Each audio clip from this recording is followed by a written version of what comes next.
Good afternoon, class. Welcome back. We're going to get started. I've decided, after all, to just conclude the comments that I began in class today, talking about the experience or the case study of the Huasteca rainforest and its ecological or environmental transformation as a result of the oil industry, which was established there in a very powerful way, a very profound way in the earliest decades of the 20th century. And we began today by looking at a more local, or not local, but a more domestic to the United States energy issue. And we talked about the protests that have been going on for the past several months at the Standing Rock reservation in North Dakota. And earlier this quarter we talked about earlier protests. We're looking at a protest in Canada, in Western Canada, along similar issues, although we were looking at it then from the standpoint of inequality. Our objective for today has been to look at this sort of three-part relationship between corporate interests, which we can sometimes refer to as capital, if we want to simplify that just a little bit more, and then the relationship between the natural environment, the land, and then labor. And here's a couple pictures of the Huasteca. I felt like in the reading that we did for today, there wasn't enough of an appreciation for, what an incredibly intact and beautiful ecological landscape the Huasteca National Forest was. And so I wanted to include this photo, and of course, like I said, if you just do a Google search of Huasteca and do images, photos, you will see some very beautiful sights. Okay, so we talked through class. We didn't really spend much time discussing these questions, but these were the questions that I assigned with the reading yesterday afternoon, or actually maybe it was even the day before, because we've taken a couple days on this. But one of the things that I want you to appreciate as a result of this reading, it's why I assigned it, was that the footprint of these oil projects in the Huasteca rainforest are quite profound, and you'll see various data in the article that suggests that tremendous thousands of square miles of landscape were marked by the oil industry's presence there, and just the sheer size of the footprint was quite impressive.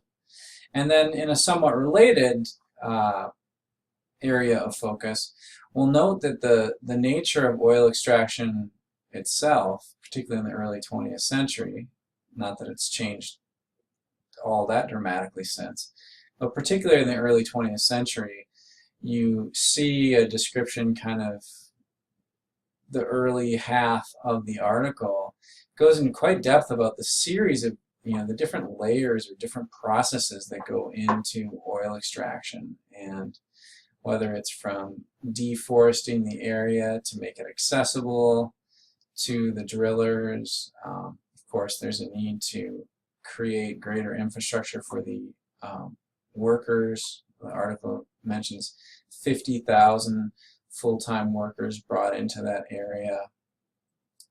Discussion of the storage tanks and the imprints, and even some of the hazards that they pose.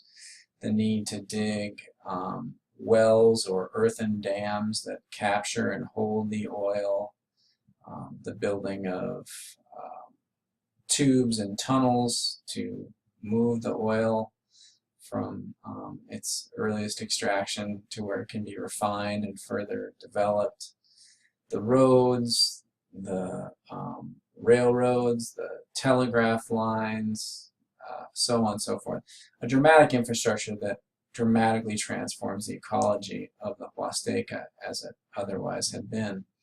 And then the other thing, the article doesn't really bring too much of this aspect to bear, and I'm going to make sure, my apologies to you, but the next time I teach this course, I'll probably have a special lecture on this very topic, but the dramatic transformation here is that the Huasteca rainforest had traditionally been a region of Mexico that was owned communally, largely by native groups, probably many of whom were former Maya, part of the Maya city-states that were quite prevalent throughout southern and eastern Mexico for centuries upon centuries. But the communal land holdings, meaning these lands that were held by group ownership, you could think of them as communes, although it was more just like a tribal kind of hunting and gathering society. These are going to be subject to private ownership, and that's going to be a dramatic transformation for the culture and society of this part of Mexico. And it also creates problems because the notion of private property was one that was not very well understood by many of the original inhabitants of this area.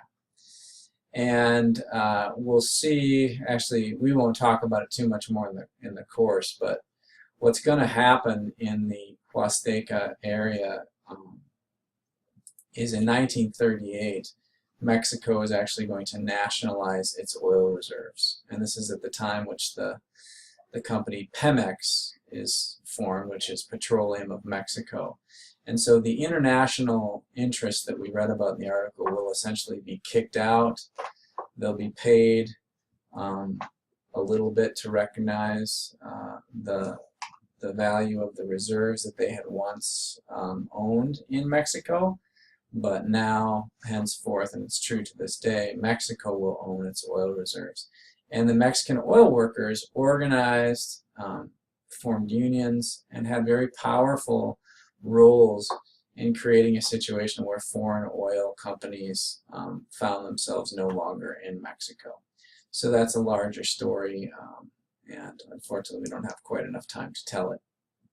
I spent some time talking about the Porfiriato, which was the several decades reign of Porfirio Diaz. This slide shows you the amazing level of development that took place during the Porfiriato.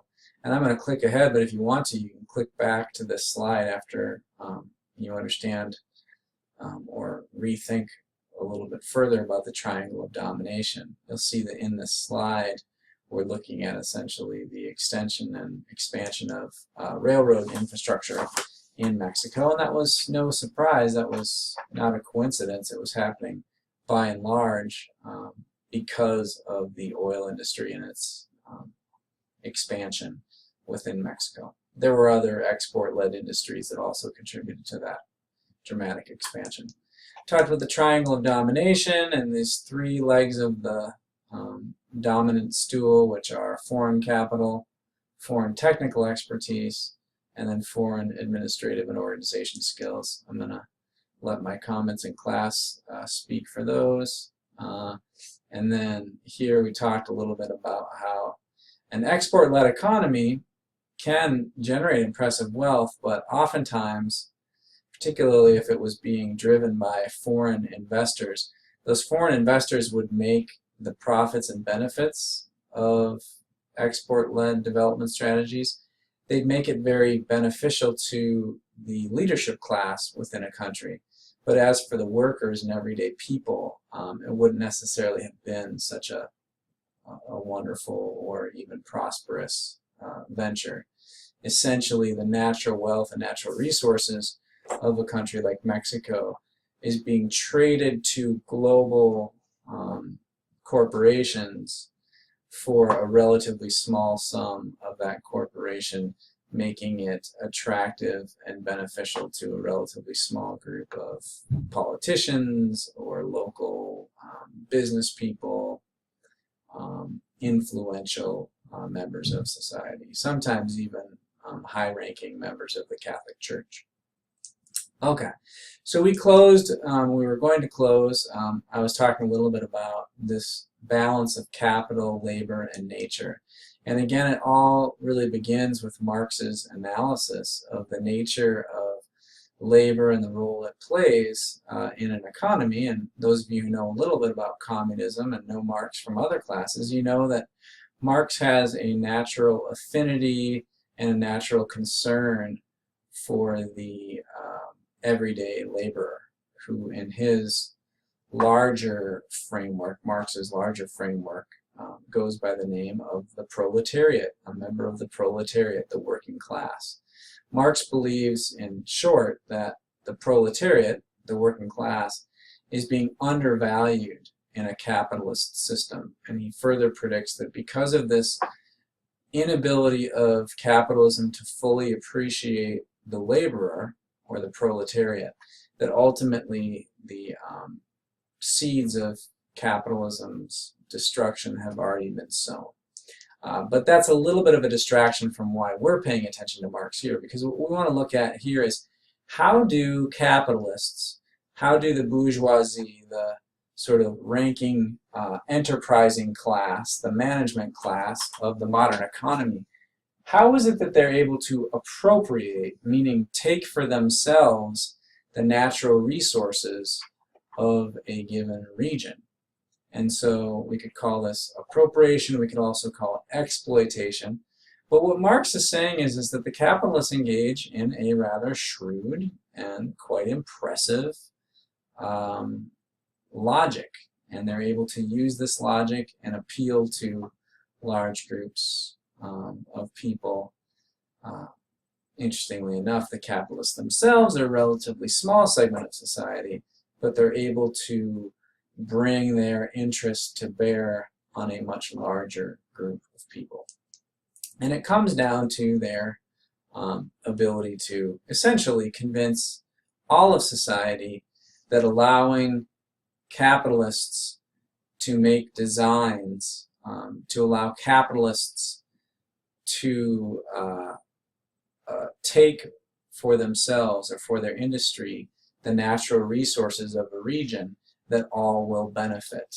And we hear this, we hear echoes of this logic even today when we hear like that clean air or not burning fossil fuels will cost us jobs, or that if we don't cut down and allow timber to be cut down, that we are losing jobs in the timber industry, right? It's a dichotomy that has a certain appeal and impact to it, whether it's true or not in all cases. So exploitation of labor, so that's a human resource. So the capitalist is able to convince various members of society that they should and can labor for the capitalist. And they labor, they're able to essentially turn the natural resources of a region into finished products, which are then sold at a profit, and then the capitalist takes those profits. Technically, the capitalist just keeps the profits, but the profits are only there after the capitalist has paid his workers and his labor their prevailing rate. But Marx sees this as sort of fundamentally inadequate, that laborers are paid a relatively small fraction of what they should be paid based on how important they are to the overall production process.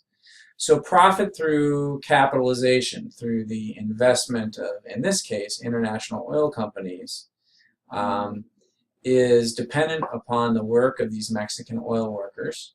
And they are doing rather basic work, and for that reason, partly because the capitalists have designed a production model that does not require or rely upon skilled labor, it stands to reason, according to the capitalists, that these unskilled laborers ought to be able to be paid a relatively modest or low wage, and therefore profits for the capitalists will be maximized. This is further driven by the fact that, you know, by this moment in history, the natural resources are being produced for a much larger global market. And here I will close and just say that according to Marx, the logic here is, who wins? Well, Capitalists, by virtue of owning the means of production, by means of having the initial startup money to build, in this case, oil